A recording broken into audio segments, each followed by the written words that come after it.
Hello everyone, very welcome back और YouTube channel. और हमारी जो ऑथर्स और उनके वर्क्स की जो सीरीज चल रही है, उसी का आज हमारा जो पार्ट है वो है पीवी सैली। ठीक है, पीवी सैली बहुत इंपॉर्टेंट राइटर हो जाते हैं हमारे इंग्लिश लिटरेचर में। इंग्लिश ब्रिटिश इंग्लिश जब आप पढ़ रहे होंगे तो पीवी सैली का एक इम्पोर्टेंट इम्पैक्ट आपको दिखाई देगा। ठीक है, तो पीवी सैली से रिलेटेड जितने भी इम्पोर्टेंट फैक्ट्स हो सकते हैं, उनकी लाइफ जर्नी, एजुकेशन एंड उनका लिटरेरी करियर, और किन किन चीजों से वो ज्यादा इन्फ्लुएंस हुए, कैसे उनके वर्क्स की सीरीज थी, सब कुछ हम यहाँ पे डिस्कस करेंगे। साथ ही साथ वीडियो के अंत में आपको पीवाईक्यूज मिलेंगे, जिससे आप अपना रिवीजन कर सकें और अपना इवेल्युएशन कर सकें। ठीक है, तो मेरी आपसे उम्मीद यही है कि आप जितने भी क्वेश्चंस अटेम्प्ट करें या क्वेश्चन का लेवल आपको कैसा लग रहा है, तो वो जाके आप कमेंट सेक्शन में जरूर बताएं, जिससे कि मुझे पता चल सके कि मैं कि जितना चाह रही हूँ उतना कन्वे हो रहा है या नहीं हो रहा। ठीक है, तो ये मेरे लिए बहुत ज्यादा जरूरी हो जाता है कि आप मेरे साथ एक रिदम बना के चलें, तब हम एक अच्छी अचीवमेंट अचीव कर पाएंगे। ठीक है, तो स्टार्ट करती हूँ आज का इम्पोर्टेंट सेशन। और उम्मीद करूंगी कि आप लास्ट तक वीडियो देखेंगे, उसके बाद अपना कुछ जजमेंट देंगे, क्योंकि बहुत सारे लोग ऐसे हैं कि वो अपना 2 मिनट वीडियो देखा और जजमेंट देने लगते हैं। तो जजमेंट देना बहुत आसान होता है, लेकिन अभी बज रहे हैं 12, मतलब 17। ठीक है, 12:17 इस समय टाइम हो रहा है रात के, और मैं इस टाइम लेक्चर रिकॉर्ड कर रही हूँ। तो कहीं ना कहीं मैंने पूरा दिन रिसर्च किया होगा, मेहनत किया होगा। देन उसके बाद अब जाके मुझे ऐसा लग रहा है कि हाँ, प्रिपेयर हो पाया है। देन मैं स्टार्ट कर रही हूँ। ठीक है, तो बने रहिएगा लास्ट तक, और चलिए स्टार्ट करते हैं आज का इम्पोर्टेंट। तो फर्स्ट हम यहाँ पे देखेंगे इनकी अर्ली लाइफ कैसी थी, जी इनका जन्म कब हुआ था। तो इनका जन्म हुआ था 4 अगस्त 1792, यानी 4 अगस्त 1792 को इनका जन्म हुआ था। कहाँ पे? हॉर्सहैम, ससेक्स, इंग्लैंड में। ठीक है, फैमिली की अगर बात करूं तो ये एक एल्डेस्ट सन थे किसके? सर टिमोथी सैली के, जो कि क्या थे? एक वेल्थी लैंड ओनर थे। और इनकी जो मॉम थी उनका नाम था एलिजाबेथ पिलफोर्ड। ठीक है, तो इतना क्लियर हो गया। एजुकेशन की बात करूं तो इन्होंने अटेंड किया था एटन कॉलेज, एंड इसके बाद ये इनरोल हुए अपने कॉलेज एजुकेशन के लिए यूनिवर्सिटी कॉलेज ऑक्सफोर्ड में। ठीक है, तो इतना क्लियर हो गया कि इनका जन्म कहाँ हुआ था, इनके मदर एंड फादर कौन थे, और इनकी एजुकेशन कहाँ कहाँ पे हुई थी। ठीक है, नेक्स्ट स्लाइड पे चलते हैं। तो नेक्स्ट स्लाइड देखिए, यहाँ पे हम इनकी पर्सनल लाइफ को डिस्कस करेंगे, यानी इनकी मैरिज कैसी थी और इनके चिल्ड्रंस कौन कौन से थे। ठीक है, तो इनकी जो फर्स्ट मैरिज हुई थी वो हुई थी हैरिट वेस्ट ब्रूक के साथ 1811 में। ठीक है, 1811 में इनकी मैरिज हुई थी हैरिट वेस्ट ब्रूक के साथ। ठीक है, उसके बाद इनके इससे 2 चिल्ड्रन हुए, जिनका नाम था लैंथी एंड चार्ल्स। ठीक है, लैंथी एंड चार्ल्स इनके 2 चिल्ड्रन थे इनसे। और इसके बाद क्या हुआ कि इनको मतलब प्यार हो जाता है किसके किससे? मैरी गॉडविन के साथ। ठीक है, मैरी गॉडविन जो कौन थी? ये मैरी वुलस्टन क्रॉफ्ट की जो बेटी थी। Mary Wollstonecraft and William Godwin की बेटी थी।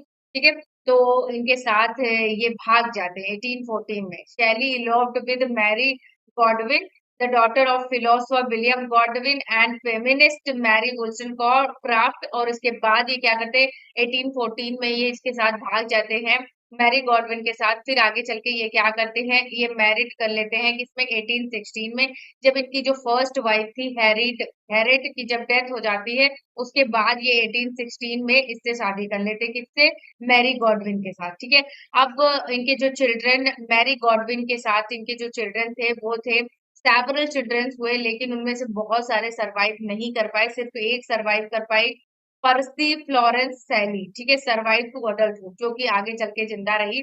सिर्फ एक ही इनकी ये बेटी थी, पर्सी फ्लोरेंस सैली। ठीक है, ओके। तो फ्रेंड्स एंड एसोसिएशन की अगर बात करूं तो ये एसोसिएटेड थे notable figure like Lord Byron, John Keats and ले हंट। ठीक है, इन तीनों से ये एसोसिएटेड थे, ये इनके फ्रेंड्स थे। और अगर थीम्स की बात करूं कि इनके वर्क्स किन किन थीम्स पे सेंटर्ड होते थे, तो आपको इसमें रोमांटिसिज्म दिखेगा, नेचर के लिए इनको लव दिखेगा, पॉलिटिकल लिबर्टी यानी पॉलिटिकल चीजों पे बहुत ज्यादा लिखते थे। इनके पर्सनल जो आइडियाज होते थे वो आपको इनके वर्क्स में दिखाई पड़ेंगे। ठीक है, इनकी डेथ की बात करूं तो इनकी डेथ हुई थी जुलाई 8 1822। कि जुलाई 8 1822 में बोटिंग एक्सीडेंट में इनकी डेथ हो जाती है। कहाँ पे? कॉस्ट ऑफ वियारेगो इटली में। ठीक है, तो यहाँ पे इनकी डेथ हो जाती है कब? जुलाई 8 1822 को। ठीक है, तो इतना क्लियर हो गया इनकी बायोग्राफी से। ओके, तो आगे चल के जो कुछ भी इनको फेम मिली, यानी कि ये जब तक जीवित रहे इनको कोई भी इतना ज्यादा फेम नहीं मिला। आगे चल के जो कुछ भी फेम मिला इनकी डेथ के बाद इनकी वाइफ ने इनके वर्क्स को प्रमोट किया, उसी से इनको फेम मिला। इनकी जो लिटरेरी क्वालिटीज थी उसके बारे में लोगों को पता चला और इन्हें एक बेस्ट पोएट और राइटर के रूप में कंसिडर किया गया। ठीक है, तो यहाँ पे Shelley reputation grew after his death, और especially due to the efforts of Mary Shelley who promoted his work. ठीक है, यानी कि सैली की जो भी रेपुटेशन बनी वो उनकी डेथ के बाद बनी, किसके एफर्ट से, तो उनकी जो वाइफ थी मैरी सैली के एफर्ट्स। ठीक है, तो इतना क्लियर हो गया। तो अब हम इनके वर्क्स के बारे में बात करेंगे। ओके, तो इनके मेनली जो इम्पोर्टेंट वर्क्स थे वो यहाँ पे आपको एक लिस्ट में मिलेंगे। देखिए, फर्स्ट जो इनका वर्क है क्वीन मैप, जो कि 1813 में आया था, एक रेडिकल फिलोसफी पोएम थी जो कि क्रिटिक करती थी कंटेम्परेरी सोसाइटी एंड पॉलिटिक्स पे। ठीक है, तो क्वीन मैप का क्या कॉन्सेप्ट था यहाँ पे क्लियर हो गया। ए लास्टर और द स्पिरिट ऑफ सॉलिट्यूड 1816 में आया था, narrative poem that explores the theme of solitary poet। ठीक है, hymn to intellectual beauty 1816, a poem celebrating the power of beauty and its influence on human life. ठीक है, तो आपको ये समझ में आ गया कि क्वीन मैब जो थी इनकी वो फर्स्ट पोएम थी। ओके, और last hymn to intellectual beauty. Okay, इसमें आपको ब्रीफ जो डिस्क्रिप्शन है वर्क का वो आपको यहाँ पे मिल जाएगा, जिससे अगर आप डिटेल में आपके पास पढ़ने का टाइम नहीं है तब भी आपको कुछ ना कुछ पता है इस वर्क के बारे में, यानी कि किस चीज पे ये बेस्ड है, तो आप अच्छी तरीके से आइडेंटिफाई कर पाएंगे। यानी अगर कोई कोट अगर आपको दे दिया गया या कि आपसे थीम पूछ लिया गया तो आपको पता होना चाहिए कि हाँ ये वर्क किस लिए लिखा था। ओके, नेक्स्ट जो वर्क है मॉन्ट ब्लैंक 1816 में, एक फिलोसॉफिकल रिफ्लेक्शन था, nature and Sublime inspired by the mountain in the Alps. ठीक है, तो ये माउंटेन से इंस्पायर होकर ये वर्क लिखा गया था। ओजिमेंडियस में आपको दिखाई पड़ेगा जो पावर होता है वो किस तरीके से मतलब टूट जाता है, जबकि एक जब राजा होता है जब राज्य करता है तो उसको लगता है उसकी पास सारी पावर है वो कभी खत्म नहीं होगी, लेकिन एक राजा के खत्म होने के बाद साथ ही उसकी पावर और उसकी जो सुप्रीमेसी है वो भी खत्म हो जाती है। ठीक है, तो ये ओजेमेंडियस एक सोनेट है that explore the inevitable decline of all leaders and empires. ठीक है, तो ये 1818 में आया था ओजेमेंडियस। ये काफी ज्यादा पूछा जाता है तो इस वर्क को ध्यान रखिएगा। द रिवॉल्ट ऑफ इस्लाम 1818 में आया था, an epic poem that deals with themes of revolution and liberation. ठीक है, तो ये यहाँ पे क्लियर हो जाता है जो रिवॉल्ट ऑफ इस्लाम किस चीज पे बेस्ड है। ठीक है, ओके, नेक्स्ट जो वर्क है द सेंसी 1819 में, एक verse drama based on tragic story of Italian noble family the Cenci. ठीक है, तो और नेक्स्ट जो इनका वर्क है प्रोमेथियस अनबाउंड, जो कि 1820 में आया था, lyrical drama in 4 acts that reimagines the Greek myth of Prometheus. ठीक है, ode to the west wind आया था 1820 में, a celebrated ode that reflects on the power of nature and poets desire for inspiration and change. ठीक है, वो skylark एक lyrical poem है जो कि बर्ड्स के सॉन्ग की जो ब्यूटी है उसको प्राइज कर रही। ठीक है, ओड बेसिकली इसीलिए लिखे ही जाते हैं कि वो किसी थिंग को या किसी चीज को ऑब्जेक्ट को वो प्राइज कर सके। ठीक है, उसकी प्रशंसा में ओड लिखे जाते हैं। ठीक है, तो टू आई स्काईलार्क एक पोएम है जो कि प्राइज करती है किस चीज की, तो बर्ड्स के सॉन्ग को। ठीक है, जो कि एक सिंबल है किस तरीके का, प्योर अनबाउंड जॉय का। ठीक है, नेक्स्ट जो वर्क है the cloud 1820, a poem that personifies a cloud and its transformation celebrating the cycle of nature. ठीक है, तो क्लाउड जैसे कि पता ही चलता है किस तरीके से वो ट्रांसफॉर्म होते हैं और वो किस तरीके से एक साइकिल ऑफ नेचर को सेलिब्रेट करते हुए दिखाई देते हैं, तो द क्लाउड 1820 में आया था। ठीक है, एडोनेस जो वर्क है ये 1821 में आया था, जो कि एक एलेजी है, और ये इन्होंने किसके लिए लिखा था, तो जॉन कीट्स की डेथ पे इन्होंने लिखा था एडोनेस। ठीक है, और यहाँ पे हिलास मिल जाएगा 1822 में, lyrical drama celebrating the Greek war of independence against the Ottoman empire. ठीक है, तो इतना क्लियर हो गया इनके इम्पोर्टेंट वर्क। तो प्लेस की बात करूं तो इसमें से प्लेस कौन कौन से थे, तो द सेंसी प्ले था इनका, और प्रोमेथियस अनबाउंड। ठीक है, द सेंसी 1819 में आया था, एक ट्रेजेडी है 5 एक्ट की जो बेस है true story of sensi family. ठीक है, और जो प्रोमेथियस अनबाउंड है वो एक लिरिकल ड्रामा है जो 4 एक्ट का है, और जो सिंबल करता है, symbolising liberation of humanity from oppression. ठीक है, तो ये चीजें हो गई कि इनके प्लेस दो थे, इनको याद रखना है। ठीक है, तो प्रोज वर्क की बात करूं कि यहाँ पे आपको प्रोज मिल जाएंगे, इनके प्रोज वर्क्स। ठीक है, तो इनके प्रोज वर्क्स में आपको ये दो वर्क्स मिल जाएंगे। द नेसेसिटी ऑफ एंथेइज्म 1811 में एक कंट्रोवर्शियल पैम्पलेट था, जो कि चैलेंज किया था उन्होंने रिलीजियस ऑर्थोडॉक्सी को, जिसकी वजह से शैली को क्या किया था, ऑक्सफोर्ड यूनिवर्सिटी से बाहर कर दिया गया था। ठीक है, द डिफेंस ऑफ पोएट्री, देखिए कंफ्यूज नहीं होना है, defence of पोएजी and apology of poetry जो है ये फिलिप सिडनी का है, लेकिन जो अ डिफेंस ऑफ पोएट्री है ये 1821 में एक ऐसे है, और वो एक क्या थी, वो एक पोएम थी।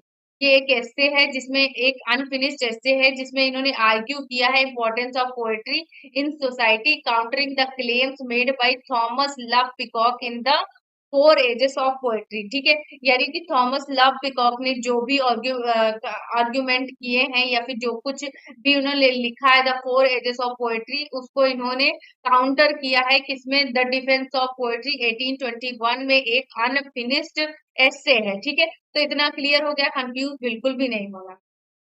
नेक्स्ट जो इनका वर्क है, मतलब ऐसे है, वो फिलोसफिकल व्यू ऑफ रिफॉर्म 1819 में, an essay that outline Shelley's political views and his advocacy of social and political reform. ठीक है, तो ये एक तरीके से पॉलिटिकल ऐसे है, किसका, तो ये पीबी सैली का। ठीक है, तो ये 1819 में आया था।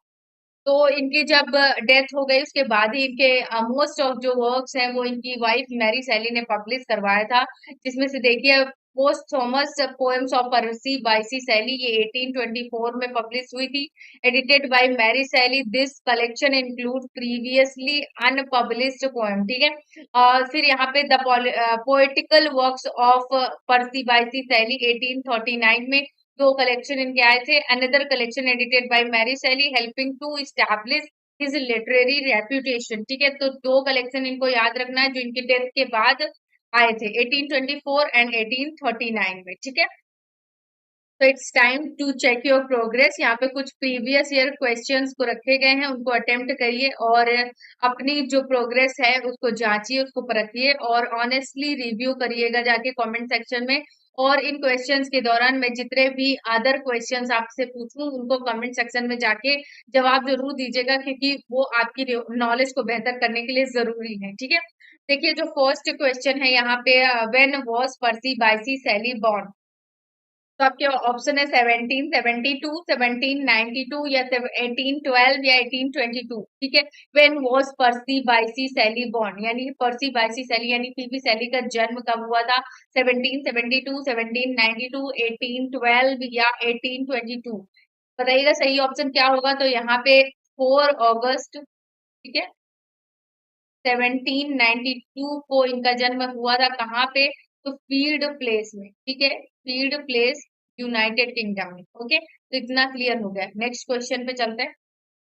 नेक्स्ट क्वेश्चन यहाँ पे देखिएगा, which poem by Shelley begins with the line, O wild west wind thou breath of autumn's being. ठीक है, O wild west wind thou breath of autumn's being. ठीक है, तो ये लाइनिंग आपको पीवी शैली की किस पोएम में आपको मिलेंगी। ठीक है, O to the west point, west wind, या फिर टू अ स्काईलार्क, या फिर द क्लाउड, या फिर एडोनेस। ठीक है, तो सही ऑप्शन क्या होगा यहाँ पे, ए ऑप्शन हमारा राइट हो जाता है, O to the west wind. ठीक है, तो इसका आप कमेंट सेक्शन में बताएंगे इसका पब्लिशिंग ईयर। ठीक है, पब्लिशिंग ईयर।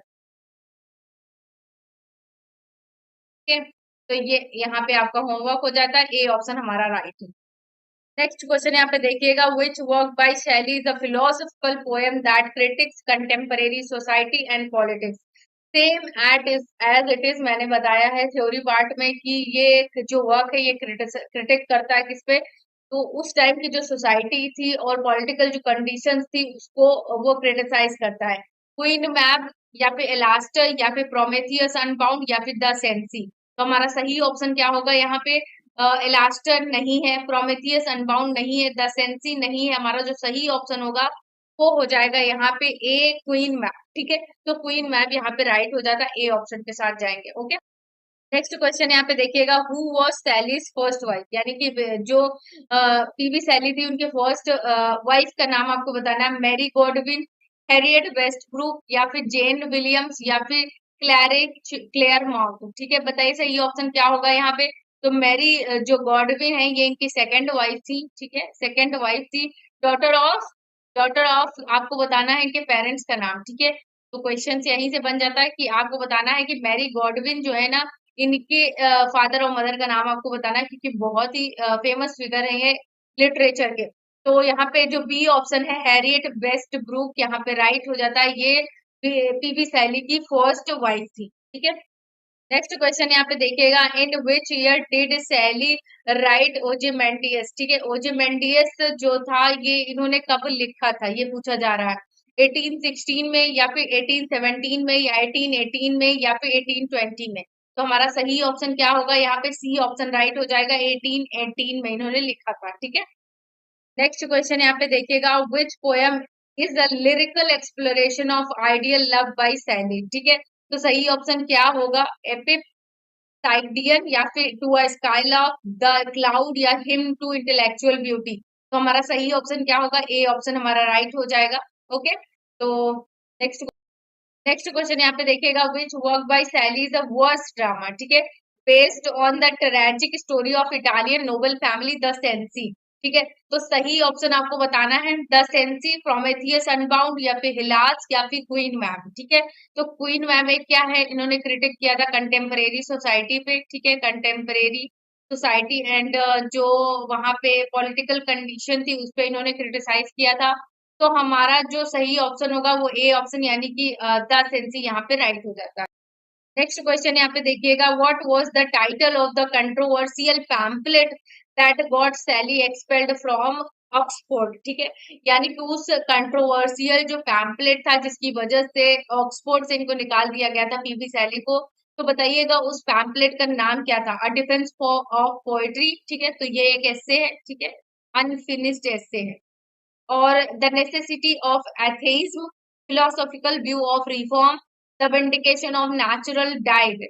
तो हमारा बी ऑप्शन यहाँ पे राइट हो जाएगा, द नेसेसिटी ऑफ एथेइज्म। इसी की वजह से इनको वहां से निकाल दिया गया था, कहाँ से, ऑक्सफोर्ड यूनिवर्सिटी से। ठीक है, नेक्स्ट क्वेश्चन यहाँ पे देखिएगा, which poem by Shelley is an elegy written in memory of John Keats. ठीक है, किसकी मेमोरी में, इन्होंने जॉन कीट्स की मेमोरी में इन्होंने एक एलेजी लिखा था। उस एलेजी का नाम आपको बताना है, Adonais, to a skylark, Mont Blanc, या फिर यहाँ पे हिलास। तो सही ऑप्शन क्या होगा यहाँ पे, ए ऑप्शन हमारा राइट हो जाएगा। एडोनेस टू अ स्काईलार्क में इन्होंने जो वो गा रही है स्काईलार्क, उसकी वॉइस की, उसके सॉन्ग की इन्होंने प्रशंसा की। मॉन्ट ब्लैंक में ये इनका इंस्पिरेशन, इन्होंने जो पहाड़ पर्वत है उससे उन्होंने इंस्पायर होके लिखा है। तो हमारा ए ऑप्शन यहाँ पे राइट हो जाता है। ओके, नेक्स्ट क्वेश्चन यहाँ पे देखिएगा, where did Shelley spend much of his later life. ठीक है, यानी कि जीवन के अंतिम समय में वो सबसे ज्यादा अपना टाइम कहाँ पे स्पेंड किए, फ्रांस में,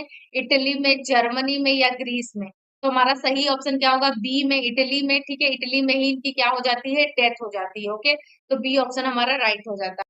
नेक्स्ट क्वेश्चन यहाँ पे देखिएगा, which poem by Shelley personifies a cloud and its in transformation. ठीक है, यानी कि सैली की किस पोएम में आपको जो क्लाउड है उनके ट्रांसफॉर्मेशन के बारे में पता चलता है। टू अ स्काईलार्क, या फिर द क्लाउड, या फिर द मॉन्ट ब्लैंक, या फिर एडोनेस। तो हमारा सही ऑप्शन क्या होगा, द क्लाउड, बी ऑप्शन हमारा राइट हो जाता है। ओके, नेक्स्ट क्वेश्चन यहाँ पे देखिएगा, what is the name of the unfinished essay by Shelley that argues for the importance of poetry in society. ठीक है, यानी कि शैली के अनफिनिश्ड एसे के बारे में बताइए जिसमें इन्होंने आर्ग्यू किया है इम्पोर्टेंस ऑफ पोएट्री के इम्पोर्टेंस का, सोसाइटी में पोएट्री के इम्पोर्टेंस के लिए। ठीक है, a option defence of poetry, या फिर द नेसेसिटी ऑफ एथेइज्म, और philosophical view of reform, the four ages of poetry. ठीक है, तो यानी कि जो the four ages of poetry है इसी के मतलब रिस्पॉन्स में इन्होंने ये वर्क लिखा था, द डिफेंस ऑफ पोएट्री। तो हमारा ए ऑप्शन हमारा राइट हो जाता है, a defence of poetry and defence of पोएजी, apiology of poetry. ये वर्क है फिलिप सिडनी का। लेकिन जो डिफेंस ऑफ पोएट्री है ये किससे एसोसिएटेड है, ये एक ऐसे है जो कि अनफिनिश्ड ऐसे है, किसका, पीबी शैली का। ठीक है, नेक्स्ट क्वेश्चन यहाँ पे देखिएगा, विच वर्क बाय शैली री imagines the Greek myth of Prometheus. ठीक है, तो द सेंसी, प्रोमेथियस अनबाउंड, या हेलास, या क्वीन मैप। तो हमारा बी ऑप्शन प्रोमेथियस अनबाउंड यहाँ पे सही हो जाता है। नेक्स्ट क्वेश्चन यहाँ पे देखिएगा, इन विच ईयर डिड पर्सी बाइसी शैली जो है वो डेथ हो गई थी उनकी। ठीक है, कौन से साल में इनकी डेथ हुई थी, 1820 में, या 1821 में, या 1822 में, या 1823 में। तो हमारा सही ऑप्शन क्या हो जाएगा यहाँ पे, सी ऑप्शन 1822 में इनकी डेथ हो जाती है। क्लियर। नेक्स्ट क्वेश्चन यहाँ पे देखिएगा, what is the theme of Shelley's poem मॉन्ट blank. ठीक है, मॉन्ट ब्लैंक की थीम क्या है, लव एंड लॉस, या फिर the power of nature and Sublime, या फिर social and political reform, the beauty of art. ठीक है, तो यानी कि द मॉन्ट ब्लैंक में आपको पावर ऑफ नेचर एंड सबलिमिटी आपको यहाँ पे दिखाई पड़ेगी, तो बी ऑप्शन हमारा राइट हो जाता है। ठीक, नेक्स्ट क्वेश्चन यहाँ पे देखिएगा, विच पोएम बाय शैली सेलिब्रेट्स द ग्रीक वॉर। ठीक है, Greek of war of independence को सेलिब्रेट किया है एडोनेस। ठीक है, तो ये तो एक एलेजी हो गई जो कि इन्होंने किसकी, जॉन कीट्स की डेथ पे लिखा था। प्रोमेथियस अनबाउंड यहाँ पे है नहीं, तो ये दोनों को हमने एलिमिनेट कर लिया। अब बताइए इन दोनों में से कौन सा है, द रिवॉल्ट ऑफ इस्लाम या फिर हिलास। तो हम किसके साथ जाएंगे, सी ऑप्शन हमारा राइट हो जाएगा, हिलास यहाँ पे। ओके, तो हम जाएंगे किसके साथ, जिसमें ग्रीक वॉर ऑफ इंडिपेंडेंस से सेलिब्रेट किया है वो है हिलास। ठीक है, नेक्स्ट क्वेश्चन यहाँ पे देखिएगा, which work by Shelley was published posthumously and edited by Mary Shelley. ठीक है, तो यहाँ पे कौन सा वर्क मैरी शैली ने एडिट किया है, तो पोस्थ्यूमस पोएम ऑफ पर्सी बायसी शैली, द नेसेसिटी ऑफ एथेइज्म, क्वीन मैब, या हिलास। ठीक है, तो इन तीनों वर्क्स को किसने लिखा है, तीनों वर्क्स को लिखा है पीबी शैली ने। ठीक है, पीबी शैली ने लिखा है, और ये वर्क है एडिटेड, जो कि इनकी डेथ के बाद इनकी रेपुटेशन, इनकी लिटरेरी रेपुटेशन को मेंटेन करने के लिए मैरी शैली ने एडिट करके पब्लिश करवाया था। ठीक है, तो ये मेनली कलेक्शन ऑफ पोएम्स है, इनकी पोएम्स का कलेक्शन है पूरा पर्सी बायसी शैली का। ठीक है, नेक्स्ट क्वेश्चन यहाँ पे देखिएगा, what is the subject of Shelley's poem Ozymandias, the beauty of nature, the inevitability of decay and decline of empire, personal lament, या फिर पावर ऑफ इमेजिनेशन। तो हमारा बी ऑप्शन यहाँ पे राइट हो जाएगा। और आपको बताना है कि इसमें जो आपको एक स्टैचू देखने को मिलेगा, ठीक है, जो कि एक स्टैचू है, आपको बताना वो स्टैचू किसका है कमेंट सेक्शन में। ठीक है, कमेंट सेक्शन में आपको बताना, क्योंकि ये बहुत ही इंपॉर्टेंट क्वेश्चन है और एग्जाम में पूछा भी गया है। ठीक है, तो ये बात ध्यान रखिएगा। आप इसके स्टैचू के बारे में बताइए, मुझे तो पता ही है लेकिन आप बता दीजिएगा। ठीक है, नेक्स्ट क्वेश्चन यहाँ पे देखिएगा, सैलीज टू अ स्काईलार्क। ठीक है, to a skylark is an example of which type of poem. ठीक है, आपको टू अ स्काईलार्क का जॉनर बताना, क्या ये एक सोनेट है, या एलेजी है, या फिर ओड है, या एपिक है। तो सही ऑप्शन क्या होगा, ये एक तरीके का ओड है। ठीक है, जिसमें इन्होंने जो स्काईलार्क है उसके सॉन्ग की प्रशंसा की है, तो सी ऑप्शन हमारा राइट हो जाता है। नेक्स्ट क्वेश्चन यहाँ पे देखिएगा, which of सैलीज work is considered a radical philosophical poem. ठीक है, तो रेडिकल फिलोसॉफिकल पोएम इनमें से कौन सी कंसिडर की जाती है, एलास्टर, क्वीन मैप, या फिर एडरनेस, या फिर हिलास। तो हमारा सही ऑप्शन क्या होगा, बी ऑप्शन क्वीन मैप हमारा राइट हो जाता है। ठीक है, नेक्स्ट क्वेश्चन यहाँ पे देखिएगा, who edited the poetical work of Percy Bysshe Shelley helping to establish his literary reputation. ठीक है, उनके पोएटिकल वर्क्स को किसने एडिट किया, जिससे उनकी जो लिटरेरी रेपुटेशन है उसको इस्टेब्लिश करने में मदद की जा सके। तो हैरिट वेस्टब्रुक, ठीक है, या फिर लॉर्ड बायरन, या फिर मैरी शैली, या फिर ले हंट। ठीक है, तो यहाँ पे लॉर्ड बायरन और ले हंट ये दोनों क्या थे, ये इनके फ्रेंड्स थे, बट इन्होंने इसमें कोई रोल नहीं निभाया। हैरिट वेस्ट ब्रूक की डेथ हो जाती है, इनकी फर्स्ट वाइफ थी ये। ठीक है, तो फर्स्ट वाइफ थी इनकी ये, और इनकी डेथ होने के बाद ये शादी किसके साथ करते हैं, मैरी शैली के साथ। ठीक है, तो मैरी शैली ही वो थी जिन्होंने मतलब इनकी रेपुटेशन को मेंटेन करने के लिए और उसको सही जो इनकी क्वालिटीज थी उसको मेंटेन करने के लिए और इनकी रेपुटेशन को बढ़ाने के लिए इन्होंने इनके पॉलिटिकल वर्क्स को इनके डेथ के बाद एडिट किया और उनको पब्लिश करवाया। तो मैरी शैली हमारा राइट हो जाती है, ऑप्शन सी यहाँ पे। ठीक है, नेक्स्ट क्वेश्चन यहाँ पे देखिएगा, which poem by Shelley begins with the line hail to thee please spirit, ठीक है। तो आपको ये लाइनिंग किस पोएम में मिलेंगी, और ये लाइनिंग स्टार्टिंग में है, ठीक है। तो पीबी शैली की उस पोएम का नाम बताइए जिसमें स्टार्टिंग में आपको ये लाइनिंग मिलेंगी, to a skylark, O to the west wind, या फिर द क्लाउड, या फिर एडोनेस। तो हमारा सही ऑप्शन क्या हो जाएगा, ए ऑप्शन हमारा राइट हो जाएगा, to a skylark. Next question यहाँ पे देखिएगा, what is the main theme of Shelley's poem hymn to intellectual beauty, ठीक है। हिम टू इंटेलेक्चुअल ब्यूटी की मेन थीम पूछी जा रही, the power of imagination, the ephemeral nature of beauty, या फिर the beauty of nature, the critique of society. तो हमारा सही ऑप्शन क्या होगा, बी ऑप्शन हमारा राइट हो जाएगा, the ephemeral nature of beauty, ठीक है। नेक्स्ट क्वेश्चन यहाँ पे देखिएगा, in which work did Shelley outline his political views and advocacy for social and political reform, ठीक है। तो ऐसे व्यूज इन्होंने अपने किस वर्क में दिए, द नेसेसिटी ऑफ एथेइज्म या डिफेंस ऑफ पोएट्री, तो ये दोनों यहाँ पे नहीं है, ठीक है। Philosophical view of reform, the revolt of Islam, तो रिवॉल्ट ऑफ इस्लाम है नहीं, यहाँ पे ऑप्शन सी हमारा राइट हो जाता है, ठीक है। नेक्स्ट क्वेश्चन यहाँ पे देखिएगा, which poem by Shelley is known for his portrayal of a monumental statue in ruins, ठीक है। तो बताइएगा किसमें आपको एक पोर्ट्रेयल मिलेगा, स्टैचू का पोर्ट्रेयल मिलेगा इनके पोएम में, और टू द वेस्ट वाइंड में, टू अ स्काई लार्क में, या फिर यहाँ पे ओजिमेंडियस, या फिर मॉन्ट ब्लैंक। तो ओजिमेंडियस में आपको एक स्टैचू मिलेगा, ठीक है। तो आपको बताना है, सच में मैंने अभी भी बताया है कि आप ही बताएंगे इसको कमेंट सेक्शन में, मैं नहीं बताऊंगी, ठीक है। क्योंकि आपको जानना ये बहुत ज्यादा जरूरी है, आपको एक्सप्लोर करना बहुत ज्यादा जरूरी है। कमेंट सेक्शन में आपको बताना है कि ओजेमेंडियस में किसका स्टैचू है। नेक्स्ट क्वेश्चन यहाँ पे देखिएगा, what form is सैलीज Prometheus unbound की फॉर्म क्या है, पूछा जा रहा।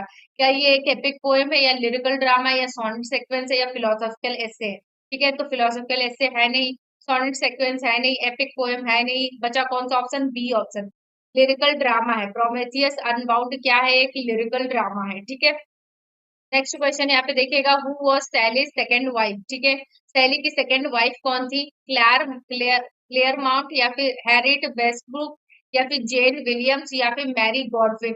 तो हमारा सही ऑप्शन यहाँ पे क्या हो जाएगा, डी ऑप्शन, मैरी गॉडविन। आपको कमेंट सेक्शन में बताना है इनके पेरेंट्स के नाम, ठीक है। पेरेंट्स नेम आपको बताना है कमेंट सेक्शन में, ठीक है। कमेंट में आपको बताना है, ओके। नेक्स्ट क्वेश्चन देखिएगा, विच पोएम बाय शैली reflects on the power of nature and poets desire for inspiration and change, ठीक है। तो ऐसी पावर ऑफ नेचर और पोएट किसमें डिजायर ऑफ चेंज की जो मिल रही है, वो किसमें मिलेगी, टू अ स्काईलार्क में, वो टू द वेस्ट वाइंड में, या फिर एडोनेस में, या फिर द क्लाउड में, ठीक है। तो बी ऑप्शन हमारा राइट हो जाएगा, वो टू द वेस्ट वाइंड, ठीक है। नेक्स्ट क्वेश्चन यहाँ पे देखिएगा, सैलीज एडोनेस, ठीक है। सैली की जो एडोनेस है वो एक एलेजी है, ठीक है। आपको बताना है इन्होंने ये किसकी मेमोरी में लिखा था, किस पोएट की मेमोरी में लिखा था। तो लॉर्ड बायरन की, या फिर जॉन कीट्स की, या विलियम वर्ड्सवर्थ की, या सैमुअल टेलर कॉलेरिज की। तो सही ऑप्शन क्या होगा यहाँ पे, तो इन्होंने ये जॉन कीट्स की डेथ के बाद उनकी मेमोरी में लिखा था, ठीक है। तो ये बेसिकली एडोनेस है जो कि एक एलेजी। नेक्स्ट क्वेश्चन देखिएगा, वेयर डिड पर्सी बायसी शैली डाई। पर्सी बायसी डेली पर्सी बायसी जो शैली है उनकी डेथ कहाँ पे हुई थी, फ्रांस में, इटली में, या इंग्लैंड में, या स्विट्जरलैंड। तो इनका सही ऑप्शन क्या होगा, इटली में। इटली में ही उन्होंने अपने लास्ट के कुछ ईयर्स वहां पे स्पेंड किए, और वहीं पे उनकी डेथ हो जाती है, ठीक है। तो बी ऑप्शन हमारा राइट हो जाता है, ओके। तो यहाँ पे कुछ इंपॉर्टेंट जो भी क्वेश्चन थे वहां पे यहाँ पे कंप्लीट होते हैं, ओके। तो थैंक्स फॉर वॉचिंग कि आप यहाँ तक लास्ट तक बने रहे, यानी कि आप बहुत ही क्यूरियस स्टूडेंट हैं, और आपको जानने का बहुत ज्यादा क्यूरियोसिटी है कि आप नई नई चीजें जाने। और बहुत जरूरी हो जाता है एक स्टूडेंट का क्यूरियस होना, ओके। सो अगर आपको हमारा ये वीडियो पसंद आया तो प्लीज इसको लाइक जरूर करें, शेयर करें, और अगर आप हमारे चैनल पे नए हैं तो इसको सब्सक्राइब करना ना भूलें, ठीक है। सब्सक्राइब जरूर कर लें। और साथ ही साथ अगर आपको कोई डाउट है, कुछ पूछना चाहते हैं, तो आप हमारे टेलीग्राम ग्रुप को ज्वाइन कर सकते हैं। इंग्लिश बाय विनोद शर्मा से आपको हमारा टेलीग्राम चैनल और ग्रुप दोनों मिल जाएंगे, उसको ज्वाइन कर लीजिए। मुझसे जुड़ने के लिए विद इन अ 1 सेकेंड मैं आपको रिस्पॉन्स करूंगी। आपका कुछ भी क्वेरी हो, आप फ्री होके पूछिए, ठीक है। कोई भी डाउट हो, फ्री होके पूछिए। लिटरेचर के जितने भी डाउट्स हैं वो मैं सॉल्व करूंगी। और अगर हमारे ऐप से जुड़ना चाहते हैं, हमारे कोर्सेज से जुड़ना चाहते हैं, तो वो आप हमारे प्ले स्टोर पे जाइए और वहां पे हमारा ऐप जो है वो सर्च करिए, इंग्लिश बाय विनोद शर्मा। वहां पे आपको हमारा ऐप मिल जाएगा और ऐप में आप रजिस्टर कर लीजिए। आपको हमारे जो भी नए कोर्सेज होंगे, आपको जो भी डिस्काउंट उसमें होते रहते हैं, वो आपको मिलते रहेंगे और आप बेहतर एजुकेशन का लाभ उठा उठा सकते हैं और विद इन लिमिटेड प्राइस। ठीक है, तो यहाँ पे कोई बिजनेस नहीं हो रहा है कि, लेकिन अब ये भी जरूरी है कि अ, हमें हमें भी कुछ चाहिए ना, तो वो जरूरी हो जाता है। ठीक है, और बहुत ज्यादा नहीं है, अगर आप जुड़ना चाहें तो बेसिक तरीके से जुड़ सकते हैं और बहुत ही कम कीमत पे रखा जा रहा है, क्योंकि बहुत ही जल्द हम लोग टीजीटी वगैरह तैयारी करेंगे बहुत अच्छी तरीके से। तो अगर आप मुझसे पढ़ना चाहते हैं तो जाके ऐप ज्वाइन कर लीजिए, क्योंकि जितनी ज्यादा आपकी अटेंडेंस रहेगी उसी हिसाब से हम कोर्स लॉन्च कर पाएंगे। ओके, थैंक्स फॉर वॉचिंग, मिलते हैं नेक्स्ट वीडियो में, बाय बाय।